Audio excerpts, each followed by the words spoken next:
BPL এর তৃতীয় ম্যাচে মাঠে নামে খুলনা টাইগার্স এবং চট্টগ্রাম কিংস, যেখানে চট্টগ্রাম কিংস টস জিতে বোলিংয়ের সিদ্ধান্ত নেয়, যার কারণে ব্যাটিংয়ে আসে খুলনা টাইগার্স। খুলনা টাইগার্সের হয়ে ওপেনিংয়ে আসে নাঈম শেখ এবং বশিষ্ঠ, যেখানে নাঈম শেখ 17 বলে 26 রান করে এবং বশিষ্ঠ 50 বলে 75 রান করে, যেখানে বশিষ্ঠ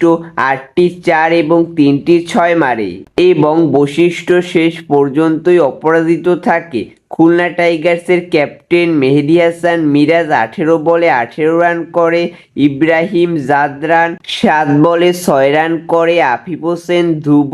7 বলে 8 রান করে, মাহিদুল ইসলাম অঙ্কন 22 বলে 59 রানের অসাধারণ একটি ইনিংস খেলে, যেখানে ছিল একটি 4 এবং 6টি 6-এর মার, যার কারণে খুলনা টাইগার্স 4 উইকেট হারিয়ে 203 রান করে এবং চট্টগ্রাম কিংসের হয়ে আলিস ইসলাম 4 ওভার বল করে 17 রান খরচ করে 2টি উইকেট নেয় এবং খালেদ আহমেদ 4 ওভার বল করে 45 রান খরচ করে 2টি উইকেট নেয়। 204 রানের টার্গেটে ব্যাটিংয়ে আসে চট্টগ্রাম কিংস, যেখানে চট্টগ্রাম কিংসের হয়ে ওপেন করে নাঈম ইসলাম এবং পারভেজ হোসেন ইমন, যেখানে নাঈম ইসলাম 15 বলে 18 রান করে, মোহাম্মদ মিঠুন 7 বলে 6 রান করে, হায়দার আলী 2 বলে 0 রান করে, শামীম হোসেন পাটোয়ারি 38 বলে 78 রানের অসাধারণ একটি ইনিংস খেলে, যেখানে সে 60টি 4 এবং 5টি ছক্কা মারে। কর্নেল কোনো রান করতে পারে না, ওয়াসিম জুনিয়র 12 বলে 8 রান করে,